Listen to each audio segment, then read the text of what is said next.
Point समझना है। बेटा तुम खड़ी क्यों हो क्लास में? सीट नहीं मिल रही, आगे आ जाओ, थर्ड लाइन में आ जाओ, थर्ड लाइन में बैठा लो बेटा इसको। फिर तेरी बहन को जब कोई कहेगा यहाँ आके बैठ जा, फिर अच्छा लगेगा? थोड़ा लिमिट में रहना चाहिए ना। बैठ जाओ बेटा। चलो अपने देखो, अपने व्यवहार को ऐसा रखो जैसा तुम दूसरे के साथ करो, तुम्हारी बहन के साथ वही होगा।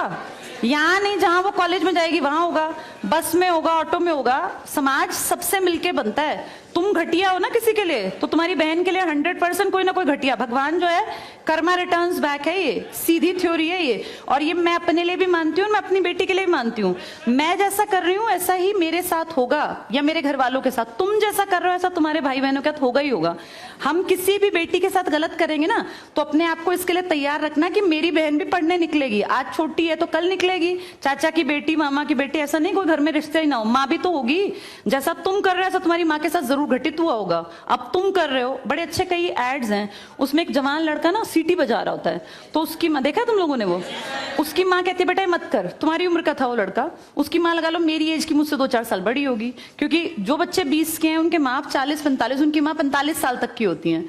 तो लगातार सीटियां बजा रहा है। उसकी माँ उसको कहती है बेटा मत कर, वो इरिटेट हो जाती है।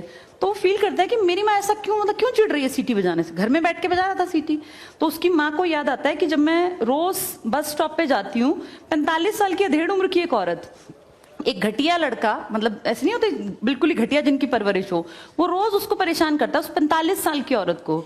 तो उसको फिर फील होता है कि ये मेरा बेटा जो हरकत कर रहा है ये उस लड़के से मेल खाती है। बहुत अच्छा ऐड है, उसका एसेंस बहुत अच्छा निकल के आता है कि एक्सप्लॉयटेशन सिर्फ जवान लड़कियों का नहीं होता। आप गलत कर रहे हो ना, कोई आपकी माँ के साथ, आपकी बहन के साथ कहीं ना कहीं कोई गलत करेगा फिर। इसलिए समाज को अच्छा बनाओ, क्लास को ऐसा बनाओ, कोई लड़की वहां से अगर आ रही है और तुम कह रहे हो यहाँ आ जा, तो ये ठीक है। ये अपने आप सोच के देखो, ये हमारी परवरिश को भी दिखाता है कि हमारी परवरिश कैसी माँ ने की है। अपनी बेटियों को जितने हम संस्कार देते हैं ना, उससे ज्यादा बेटों को देने चाहिए, क्योंकि गलत करने वाले लड़के ही तो है ना, किसी के प्रति गलत कमेंट करने वाले।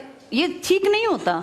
इतने काबिल बनो कि कोई तुम्हारे साथ बैठना चाहे। तुम्हें ये कहना पड़ रहा है कि यहाँ के बैठ जाओ, तुम कोई वो छिछोरे 70-80 के दशक के लड़के थोड़ी ना हो, पढ़े लिखे 21वीं-22वीं सदी के लड़के बैठे हो। तुम कोई बच्चे नहीं हो। अब अपने व्यवहार को इतना अच्छा बनाओ, क्योंकि जब गलत बात बोलो ना तो ये सोच के बोलना कि मेरे घर में जो औरत है ना उसको ये सहना पड़ रहा है कहीं ना कहीं।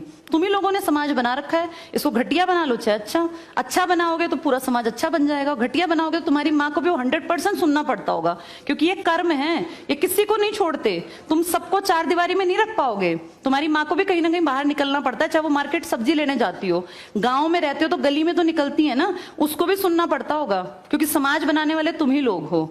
तो ये ध्यान रखो सबको कि भाई किसी को हमारे किसी भी कमेंट से बुरा ना लगे, और इनको अलग मत समझो।